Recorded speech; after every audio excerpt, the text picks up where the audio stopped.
यार room number 37 कहाँ है? पूरा हॉस्टल घूम लिया, मिल ही नहीं रहा। क्या ढूंढ रहे हो? लगता है नए हो हॉस्टल में। हाँ, आज ही आया हूँ। सब फ्लोर चेक कर लिए, 3rd, 2nd, लेकिन रूम 37 कहीं नहीं दिखा। ओह, वो रूम बंद है। उसे 4थे फ्लोर पर शिफ्ट किया गया है। ऊपर जाओ, वही मिलेगा। अच्छा, ठीक है, थैंक यू। वैसे एक बात बताऊं, तेरे रूममेट्स थोड़े टेढ़े हैं। रैगिंग से थोड़ा बचकर रहना। ओह, ओके। समीर उसकी बात सुनकर थोड़ा डर गया। पहली बार गांव से बाहर पढ़ने आया था। रैगिंग का नाम सुनते ही दिल में अजीब सी बेचैनी भर गई। वो अपने रूम में पहुंचा। अंदर कोई नहीं था। थका हुआ था, इसलिए बैग नीचे रखा और सीधा बेड पर लेट गया। कुछ देर बाद नींद में उसे लगा जैसे कोई हिला रहा हो, और तभी उसके चेहरे पर किसी ने ठंडा पानी फेंक दिया। वो चौंक कर उठ बैठा। अरे, हमारे आने से पहले सो भी गया तू? नया मुर्गा है और हमें सलाम किए बिना बेड पर चढ़ गया। वो जब आया तो कोई नहीं था। बहुत थक गया था इसलिए सो गया। सॉरी। अरे नहीं मुन्ना, सिर्फ सॉरी बोलने से कुछ नहीं होता। पैर छूकर माफी मांग और फिर बाहर जाकर मुर्गा बन, कुकड़ू कूकर सबके सामने। नहीं, प्लीज प्लीज मत करो ऐसा। मैं नहीं कर पाऊंगा। मैं हाथ जोड़ता हूँ, प्लीज मत कराओ ये सब। ओहो, शर्म आ रही है तो फिर एक और चैलेंज ले ले। डरपोक नहीं निकले तो इज्जत बच जाएगी। 3rd फ्लोर पर रूम नंबर 36 के पास एक पुराना कमरा है, बिना नंबर वाला। वही पुराना रूम 37। सुना है वहाँ एक लड़के ने सुसाइड किया था। उसकी आत्मा आज भी वहीं भटकती है। अगर हिम्मत है तो वहाँ जा। बस 10 मिनट रुक जा, अंदर कर लेगा? क्या? वहाँ जहाँ किसी ने सुसाइड किया था? नहीं यार, प्लीज। तो फिर बाहर जाकर मुर्गा बन जा। दोनों में से एक चुन, रूम या रैगिंग। अगर दोनों से मना किया तो कल सुबह तक तेरा नाम हॉस्टल से गायब होगा। ठीक है, जाऊंगा। अच्छा बच्चा, तो फिर रात के ठीक 12 बजे जाएगा, अभी नहीं। और हाँ सुन, ये ले रूम की चाबी। बिना चाबी के अंदर कैसे जाएगा? लेकिन अभी मत जाना। असली मजा तो तभी है जब घड़ी रात के ठीक 12 बजाए। समझ गया ना?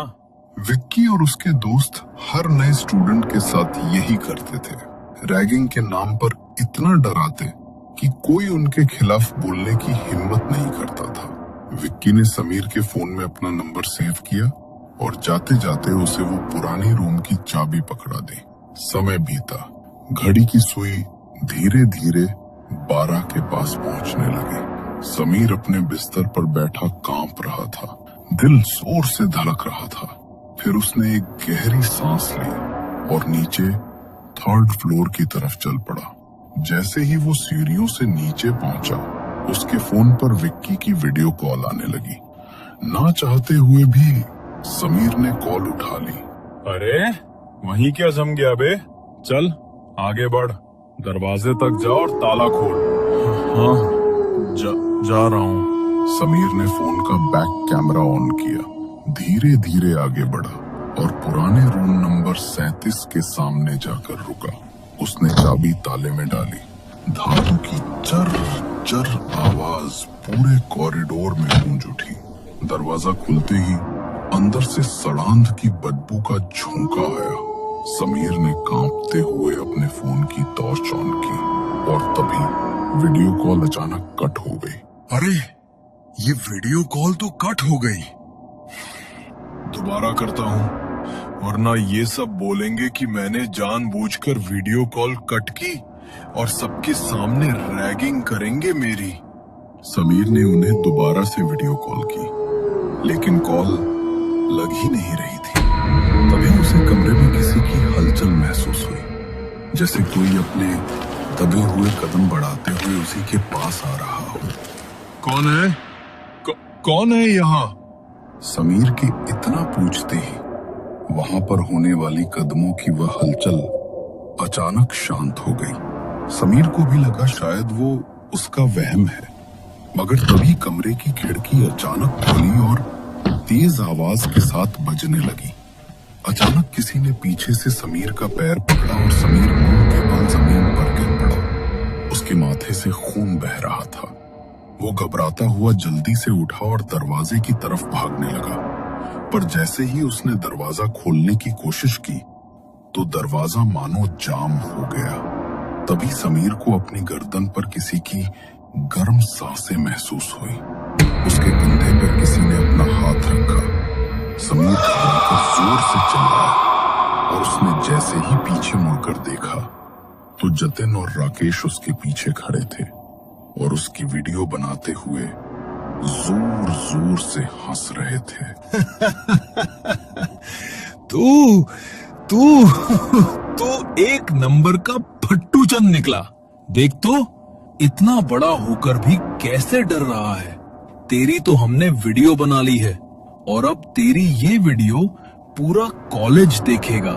नहीं, प्लीज प्लीज ऐसा मत करना। देख, ऐसा तो होगा। अब रूल तो सबके लिए एक जैसा ही है ना। रैगिंग तो सब स्टूडेंट्स की होती है। तेरी नहीं हुई तो पुराने वालों के साथ अन्याय हो जाएगा। एक काम कर, इसके कपड़े भी उतार, उसकी भी वीडियो बनाएंगे, फिर असली वीडियो पब्लिश होगी। नहीं, प्लीज नहीं। वे दोनों जबरदस्ती समीर को उसके कपड़े उतारने के लिए परेशान करने लगे, मगर समीर ने उन्हें धक्का देकर वहां से भागकर रूम में जाकर बैठ गया। रूम में विक्की था। उसे देखकर विक्की गुस्से से भर गया। तू भागकर ऊपर आ गया। हमारी एक बात ना मानने का अंजाम तुझे पता है। कितना बड़ा खामियाजा भुगतना पड़ेगा अब तुझे इसका। विक्की समीर की ओर बढ़ ही रहा था कि तभी उन्हें राकेश के चिल्लाने की आवाज आई। उसकी आवाज सुनकर विक्की जल्दी से नीचे की तरफ भागा और देखा कि जतिन उस बंद कमरे के बाहर खड़ा है और राकेश वहां पर नहीं है। राकेश कहाँ है? और तू ऐसे बुत बनकर क्यों खड़ा है? बोल ना, क्यों चिल्ला रहा था राकेश? वो समीर जैसे ही ऊपर भागा तो अंदर किसी के पैरों की आवाज आई। राकेश तो आराम से खड़ा था, कोई और दिख भी नहीं रहा था, मगर किसी ने उसे पकड़ा और खिड़की से धक्का दे दिया। क्या? ये तू क्या बोल रहा है?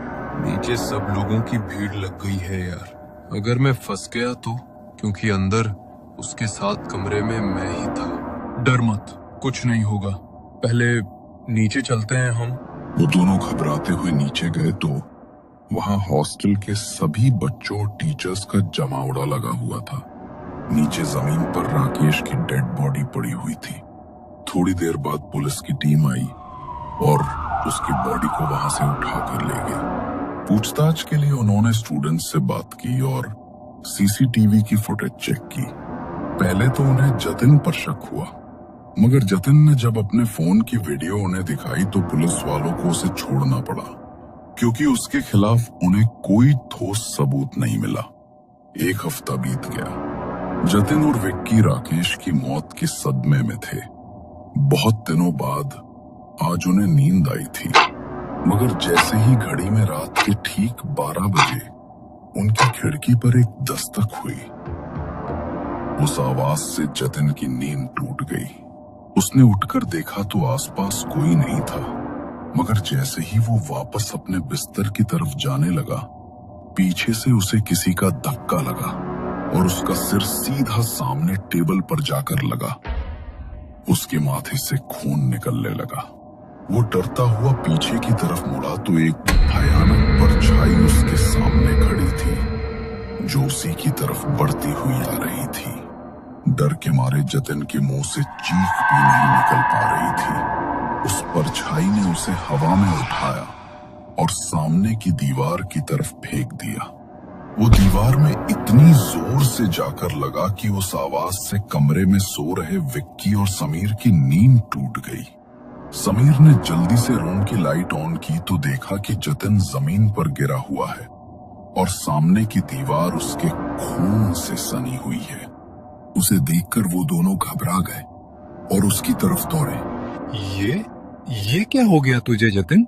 ये सब किसने किया तेरे साथ? मैं अच्छी तरह जानता हूँ ये सब तूने ही किया है समीर। अगर जतिन को कुछ हुआ तो मैं तुझे छोड़ूंगा नहीं। विकी ने जतिन को उठाया और हॉस्टल की गाड़ी में उसे जल्दी से अस्पताल लेकर गए। डॉक्टर ने उसके माथे पर सिलाई कर बैंडेज किया, मगर उसकी सिलाई अपने आप खुलने लगी, जैसे कोई जानबूझकर उन्हें उखाड़ रहा हो। जतिन इतने दर्द में था कि उसकी चीखें पूरे अस्पताल में गूंज रही थीं। डॉक्टर, विक्की और समीर जल्दी से उसके पास दौड़े तो उसका पूरा चेहरा खून से भर गया था और वो बड़े ही भयानक तरीके से चिल्ला रहा था। डॉक्टर ने उसे संभालने की कोशिश की, मगर वो अचानक हवा में उठ गया और बहुत तेजी से जमीन पर गिर पड़ा। नीचे गिरते ही उसकी मौत हो गई। किसी को भी अपनी आंखों पर यकीन नहीं हो रहा था कि जतिन के साथ ये सब कैसे हुआ। विक्की सदमे में था, क्योंकि पिछले एक हफ्ते में उसने रहस्यमय ढंग से अपने 2 दोस्तों को खो दिया था। कुछ दिन बाद वो हॉस्टल के अपने कमरे में बैठा था। तभी समीर कमरे में आया और अंदर आते ही विक्की उस पर झपटा। मुझे अच्छी तरह पता है ये सब तूने किया है। बोल ना साले, तूने ही किया है ना? तू यहाँ आया है तभी से ये सब हो रहा है। मेरे 2 दोस्त मारे गए, मैं तुझे छोड़ूंगा नहीं, मार डालूंगा मैं तुझे। विक्की ने दोनों हाथों से समीर की गर्दन दबानी शुरू कर दी, मगर समीर के चेहरे के भाव देखकर विक्की का दिल बैठ गया, क्योंकि समीर के चेहरे पर एक भयानक मुस्कान थी और उसकी आंखों से खून टपक रहा था। डर के मारे समीर की गर्दन से विक्की के हाथ की पकड़ छूट गई और वो अपने कदम पीछे हटाने लगा।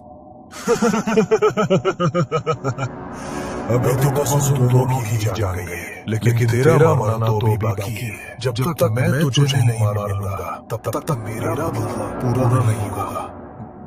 बदला? कैसा बदला? तुम्हारा दिमाग तो खराब तो नहीं हो गया है समीर? तुम ये कैसी बातें कर रहे हो? किस बात का बदला लेना चाहते हो तुम मुझसे? बदला याद करो 11 सितंबर की रात तुमने क्या किया था? भूल गए हो या मैं याद दिला दूं?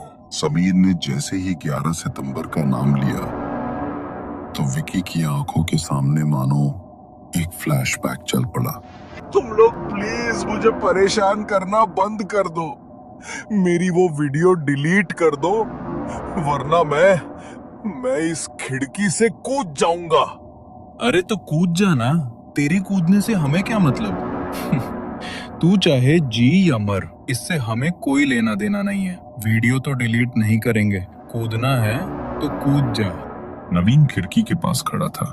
वो तीनों उसे डराने के लिए जबरदस्ती उसे पुश करने लगे, मगर मजाक में नवीन का पैर सच में फिसल गया और वो सीधा वहां से नीचे गिर गया। गिरते ही मौके पर उसकी मौत हो गई और वो तीनों वहां से भाग गए। नवीन का उसके बड़े भाई समीर के अलावा इस दुनिया में कोई नहीं था। जब उसके भाई को ये बात पता लगी तो वो बुरी तरह टूट गया। नवीन बहुत बार अपने भाई को उन तीनों के बारे में बताता था। समीर उसे वहां से वापस लाना ही चाहता था, मगर इससे पहले वो उसे वहां से लेकर आता, उससे पहले ही वो चल बसा। तू चिंता मत कर मेरे भाई, तेरा बदला तो मैं लेकर ही रहूंगा। मैं अच्छी तरह जानता हूँ उन तीनों ने ही तेरे साथ ये सब किया है, मैं उन्हें छोड़ूंगा नहीं। समीर ने अपने आंसू पोंछे और एक पुराने बुक स्टोर से वो किताब लेकर आया। उसने किताब का एक पन्ना खोला जिस पर घुल लिखा हुआ था और उसके भीतर घुल को जागृत करने के मंत्र और विधियां लिखी हुई थी। रात के ठीक 12 बजे समीर ने अपने कमरे के बीचों बीच एक सफेद घेरा बनाया और उसके चारों ओर मोमबत्तियां जलाकर रख दी। उस घेरे के अंदर बैठकर वो उन मंत्रों का उच्चारण करने लगा। कुछ देर बाद कमरे में जोर की हवा चलने लगी, मगर उस हवा से भी मोमबत्तियां नहीं बुझी, बल्कि उनकी लौ और तेज हो गई। उसी वक्त सामने एक भयानक परछाई प्रकट हुई। समीर ने अपनी हथेली पर चाकू रखा और एक चीरा लगाया, फिर उसने घेरे के बाहर अपने रक्त की कुछ बूंदें टपकाई। जैसे ही वो बूंदें घेरे के बाहर गिरी, उसी पल समीर निढाल होकर जमीन पर गिर पड़ा। उसकी सांसें वहीं थम गई और उसके सामने खड़ी वो भयानक परछाई धीरे धीरे उसका रूप लेने लगी।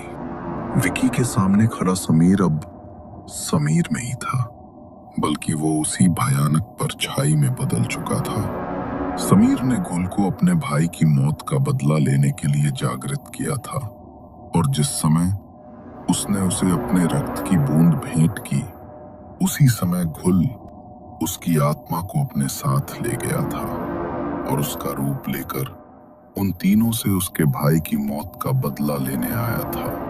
उसने फिर से समीर का रूप लिया और विक्की की गर्दन को एक झटके में मरोड़ दिया। विक्की जोर से चीखा और जमीन पर गिर पड़ा। राकेश और जतिन के बाद आज विक्की भी जा चुका था और गुल से किया हुआ समीर का सौदा भी अब पूरा हो गया था। गुल अब वापस उसी किताब के अंदर बंद हो चुका है और किसी और का बदला पूरा करने के लिए अब वो किसी का इंतजार कर रहा है।